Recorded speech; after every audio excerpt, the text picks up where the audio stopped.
Hi this is ജിറ്റിഎച്ച്. ഒരു സാധാരണ cinema പ്രേമിയുടെ short film റിവ്യൂയിലേക്ക് വീണ്ടും സ്വാഗതം. പാതിരാത്രി ഒന്ന് രണ്ട് ദിവസം മുമ്പ് കണ്ട പടമാണ്, പക്ഷേ ഇന്നാണ് ഒന്ന് റിവ്യൂ ചെയ്യാൻ പറ്റിയത്.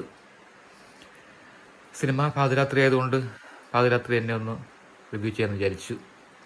ഒന്നും തോന്നരുത്. റത്തീന പുഴു സംവിധാനം ചെയ്ത റത്തീന യുടെ സംവിധാനമാണ് പാതിരാത്രി. നവ്യ നായർ, സോബിൻ ഷഹീർ എന്നിവർ അഭിനയിക്കുന്നു. കൂടാതെ ആന അഗസ്റ്റിൻ, ആത്മീയ, അങ്ങനെ പലരുമുണ്ട്.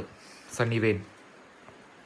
ഇതൊരു കുറ്റാന്വേഷണ ത്രില്ലറാണെങ്കിലും പോലീസുകാരുടെ ഒരു മനുഷ്യത്വം, പോലീസുകാരും ഹ്യൂമൻ ആണ് എന്ന് കാണിക്കുന്ന ഒരു സിനിമ കൂടിയാണ്. അത് അത്ര പുതുമയുള്ള സംഭവമല്ല, ഈയിടെയായിട്ട് പല സിനിമകളിലും നമ്മൾ കാണുന്ന സംഭവമാണ്. അതെ, പക്ഷേ ഒരു നല്ല സിനിമയാണ്, വളരെ സ്ട്രോങ് മൊമെൻറ്റ്സുള്ള സിനിമയാണ്. എനിക്ക് ഏറ്റവും ഇഷ്ടപ്പെട്ട സംഭവം എന്ന് വെച്ചാൽ ഇതിൻ്റെ അകത്ത് ഒരുപാട് കാര്യങ്ങൾ പറയാതെ പറയുകയും കാണിക്കുന്നുണ്ട്. അതായത് കാണിച്ചു തരുവാണ്, കൂടുതൽ എക്സ്പ്ലനേഷനൊന്നുമില്ല.